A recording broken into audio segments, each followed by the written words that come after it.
Hey now, it's the Bergie and Booker show, and we are so far away from one another right now. I'm Booker Corrigan alongside Joe Bergstrom, and this is going to be an interesting one. Bergie, couple things jump off the page at me. First of all, I want to get your input on the Live Tour and the Players Championship, and what are your thoughts on did they do it right? Did they do the Players Championship right by what guys not all playing in it that are on the Live Tour? They booted some guys out. Yeah, they're not represented. No, I don't think they did it right. I'm going to be. I'm on the side of this thing that the Live Tour guys should be able to play in anything that they qualify for. If they keep their PGA, whatever they are on the PGA Tour, as long as I've said this before, as long as they keep their whatever it is, they're card by playing in X number of events, and they play in. If they want to do the Live one weekend and the PGA the next, I don't see why there's a problem with that, and I don't understand. I just don't understand it. It's kind of the same as the old days when they would go and play on the European Tour or on the thing in Dubai. The silly season. Yeah, well, there's so many tours. I mean, there's so many events now throughout the world. It truly is a global sport, like a lot of other sports are trying to get to. But lacrosse, golf is a global sport. Everybody in the world plays it. You've got an American tour, you've got a European tour, you've got an Asian tour, and now you got the Live Tour. If a guy decides to go over to the Asian tour for a weekend and skips a PGA tour, does everybody, pitch a fit? I mean, is it like, holy shit, we got to cancel this guy because he went to Asia for the weekend? I think it goes back to one of the things you said in a previous show. And folks, you can comment in the comment section if I'm right or wrong. But didn't you say it was a lot of anti-Greg Norman-y out there? Yeah, I think the current commissioner of the PGA and Greg Norman hate each other, and I think a lot of people hate Greg Norman. And I think that if Greg Norman stepped aside, which he probably won't, but if Greg Norman stepped aside, I think these two, these two different leagues with different agendas could work together. And I don't know what ultimately it's because he went out and did it without the PGA. I think that's my opinion. Had he contacted him and tried to work with him, maybe it would be a different story right now. It's interesting because I watched some of Full Swing where, the PGA is responding. We'll talk about prize money in a second. But if you've watched Full Swing, there is an episode, they even preview it, where Rory, who is a star, won the FedEx Cup for the third time. I mean, the guy's great. And he seems to have a leadership position, he and Tiger, on the PGA Tour. Yeah. He literally says out loud, fuck Phil. And then he follows it with, I hope that makes the show. So there's also some animosity towards Phil Mickelson, right or wrong. 10 years ago, I loved watching Phil. 20 years ago, we loved watching Phil because you never knew what he was going to do. I hate to see a dividing of the paths that's so harsh. Yeah, you know what? That's easy for Rory to say. What is he, 20 years younger, maybe 25 years younger? He's at the height of his career. He's making a shit ton of money. And not that Phil's not, but Phil can't compete at that level. So, if somebody's willing to pay you to go to an extra event or to go to a different league, I don't know why people hold it against somebody. If I look at it as that's their job. That's their job. And if you have a job and somebody's willing to pay you more to go to another job, and it's good for you and it's good for your family. And, in some of the cases, maybe it's a little easier to compete for some of these guys. Sure. Why don't people get mad when regular PGA Tour guys go and start, going more towards the senior tour, and now all of a sudden they're doing 8 or 10 regular and 12 or 13 seniors. No one makes fun of them and says, oh, they can't compete anymore. It's just accepted. It's funny, and I think we're going to jump from this, but it all comes down to the money. Yeah, the money. And you don't have to be a whore about the money. Right. It's not, but at the same token, the money they're throwing at these people for, maybe Phil's gambled all his money away. Who knows? And he needs money. He doesn't seem like he's a strong gambler. He seems a little bit more like he's a mush. But some of these guys, they're 25 years old and you're guaranteed $40 million or $50 million. No one's getting mad at the NBA guy or maybe they're starting to, but getting mad at the NBA guy who's making $70 million contract and he can't play basketball 3 or 4 nights. I mean, Charles Barkley just went off on it all this week. They can't play 3 or 4 days a week. At least these guys are playing in the events they're scheduled to play and collecting their money. They are making a pile of cash. And the PGA Tour has responded somewhat in doubling or tripling purses. All of a sudden, they found all this money, which I find is very interesting. Folks, leave some comments in there about your opinion of the LIV Tour versus the PGA Tour, because it's definitely LIV versus PGA. Let's get back to your week, and I'm impressed. 6 games, 6 days. I think that's a big number. I think that's good. That's a game a day for 6 days. Homes. I happened to do 4 games in 1 day. A little bit different workload. Last Tuesday, you're schlepping it all over, Cardinal Mooney and checking that out. Saturday, I was in Charlotte, North Carolina for 4 amazing contests. If I could recap it, I would say it was a treat to be there, and everybody seemed to have a great time. And I was working with a guy, Jake Priester, who was my analyst, and phenomenal job. We had a blast. Yeah, it was a long day, but I wouldn't have traded it for the world. So I have 2 questions about that. How in the world do you prepare with all 4 teams? So that's, all 4 games, that's 8 teams' names, 8 team starters, goalies, head coaches, assistant coaches, everybody you got to mention during a game and know, this is this attackman, but this guy comes in and he's the D midi, or how do you prepare for 4 games?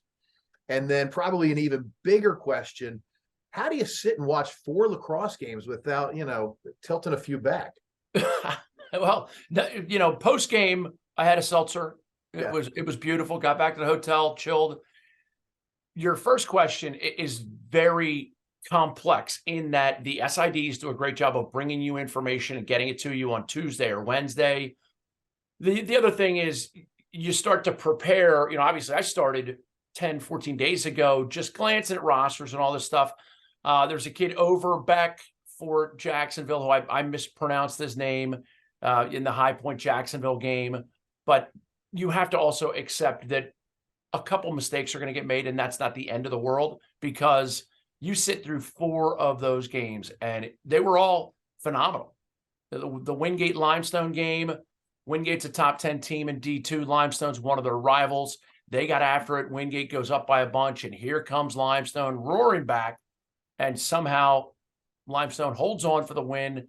Some stars on that field. Then we get right into Jacksonville, High Point, 2 teams that have something to prove. Yeah. And they certainly proved that they're capable. Jacksonville, I think, is now in the top 15 in the country, depending on whose poll you read. Right. Some people have them as high as 10. They've beaten Duke this year. They just lost to Hopkins. To start the year, Jacksonville lost to Hopkins, and that's proven to be an okay loss, but it'll be interesting. Lacrosse is what it is. And with March Madness coming around the corner, I hate to tell lacrosse people this, but the sport's going to disappear for a little while from your airwaves, because people want to watch college basketball. Men's and women's March Madness is insane, awesome, $1 billion a year industry. So yes, I agree. Starting today, I guarantee you there's a conference that starts on Tuesday, because every year they start earlier. Wednesday, tomorrow, I think the Big Ten gets after it, and we have the playing games, and then Thursday night is the Terps game at 9:00. But for the next month, everybody who loves live sports and who loves excitement and who loves and sees, the Cinderella stories of the conference tournament and the NCAA tournament, and then there's obviously the NIT tournament, and I think they've made up 3 or 4 more tournaments so that all 330 teams get to play if they want. Good call. And also, it's a time where you can gamble all day, every day for from now until Sunday at least, and then you've got from Thursday to the following Sunday to put bets down and chase your losses or double down on your wins, whatever kind of gambler you are. Funny, speaking of gambling, I heard I was listening to Scott Van Pelt and Stanford Steve, and they said, if you have an account, if you do not have an account and you are not a regular gambler, do not open one this week, because for the next month, you will lose your shirt if you don't know what you're doing. So, but yeah, lacrosse will disappear a little bit, but the hardcores will still watch it. If I was an athletic director, I wouldn't schedule any big games during those weekends. But, back to Jacksonville and High Point, I think they're a neat experiment, those two schools, because, they're not traditional academic big time schools like have always been the Ivy Leagues and Hopkins and, the ACC and Big Tens. They're great schools, but they're not your traditional from a Northeastern standpoint, which is where the sport, it's still king. They don't have football, so they don't have the money that the ACC and the Big Ten and, those other sports have, and those other conferences have. So really, what's the draw? The draw is obviously Jacksonville is nice and warm. High Point is warmer than a lot of the Northeastern schools. It's a gorgeous campus. Everybody describes it as a country club, which it kind of is. And, they're bringing in coaches. They're bringing in, Logos Wisnauskas is now an assistant at High Point. Galloway is a very well-respected guy at Jacksonville. And, they're doing a really good job with the portal and the transfer. Guy spends 2 or 3 years at a big-time school, maybe gets a ring, maybe doesn't see as much playing time as he wants, and he goes down and transfers there. They've got a nice recipe, those two schools. It kind of pisses off the old guard of the lacrosse world that these two schools can do it, but they're having success. It's kind of like a lot of the schools in the girls' game that are coming out of nowhere to have success because there's the game's growing, and Maryland and Syracuse and all these other schools can only take so many good girls. Denver's an example of that on the girls' side. They're number 6 in the country right now. They just beat Maryland. And, they've been a men's sort of semi-powerhouse for a while, but now they're doing pretty good things on the girls' side too. It's great to hear you say so many positive things about positive teams, positive coaches, players getting a positive result, going through the transfer portal or however it is, whatever their mixing of their career goes, and good on them. The one thing you left out, and I'm going to get on my soapbox for a quick sec, is some of the parents. Let's just take the high road. I've seen games where a team will score and the fans of that team will turn and yell at the other team's fan base and parents rather than cheer for their team, which I think is dead wrong. And you're not modeling the behavior that you expect our young kids or our college kids, whoever it is. You want them to watch you being at your best. And if they see you at your worst like that, are they going to think it's okay? Or are you going to make it up to them on the car ride home? At some point, you're going to say, you know what? I acted like a jerk, and I'm not going to do that anymore, because it's a very freeing feeling to commit to somebody. And I, as a coach, I did the biting on the ref. And finally, I just said to my whole team, I said, you know what? I'm not talking to the ref anymore. It's not worth it. I'm losing focus on coaching you guys, and I actually signed up to coach, not to bark at the refs. So as a coach, I tried to model the behavior I wanted for my team. And as parents, be the leader in the stands who says, you know what, let's just cheer positively for our squad. And what they do, good on them. It's lacrosse. They're supposed to score goals. They're supposed to throw the ball out of bounds. They're supposed to run great offense. They're supposed to isolate and dodge 101. It's an easy game to figure out. Basketball is very, very similar, and basketball parents with the conference tournaments, some of them have already wrapped up, and the NCAAs and NIT and the other tournament and the Wendy's Big Deluxe tournament is probably happening. Let's see if we can't, as a fan base, just cheer for our team or be quiet. I mean, it's a very simple, if you don't have anything nice to say, sit on your hands. So you're talking about the college games this weekend. And obviously I see it at the high school level, and I see it at the club level, and I see it at rec level and everything else. And I have a couple different views depending on where you are on the food chain. The high school stuff, what the biggest thing that bothers me is, because I don't mind yelling and screaming, but what bothers me is when kids are just having fun. We had an example like this at the boys' high school game.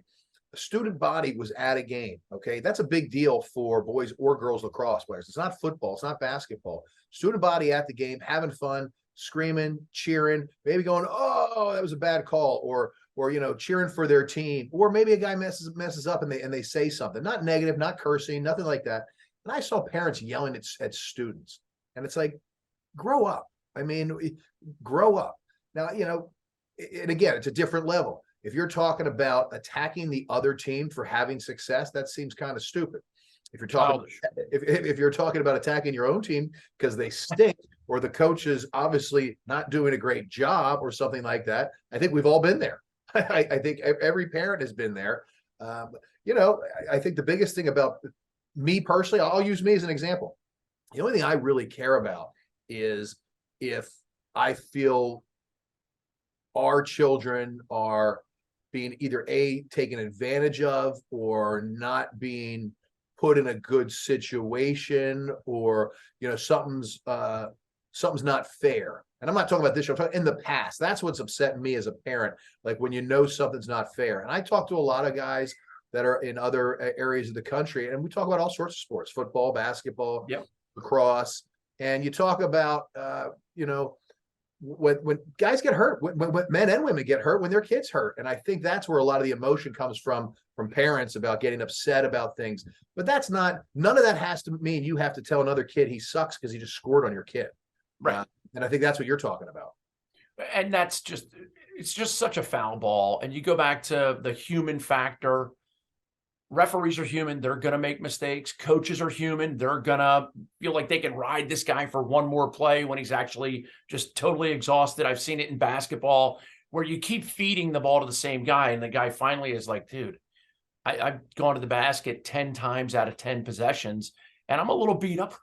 I could use someone else shooting a three instead of me driving in there where they make the big furniture and amongst the trees, as we like to say. So that's one of the things I'd like to see him give him a little break there.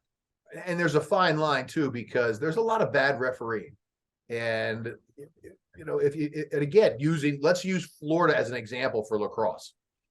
There's not a lot of really good coaches or referees in the state of Florida yet, compared to when you go up to the tournaments in the Northeast in the summer. I'm sure they have bad ones too, but those guys grew up playing it, grew up coaching it, and know a little bit more about the sport.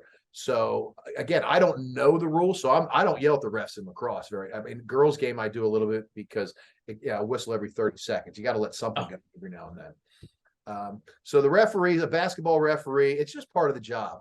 And there's one thing to boo a referee, and there's another thing to just absolutely attack him with insult after insult. I think part of it, if you're a referee, you played in the Philadelphia Catholic League 30 years ago, and you're reffing a game at Palestra, and it's Carroll versus Roman or something like that. You're going to get heckled.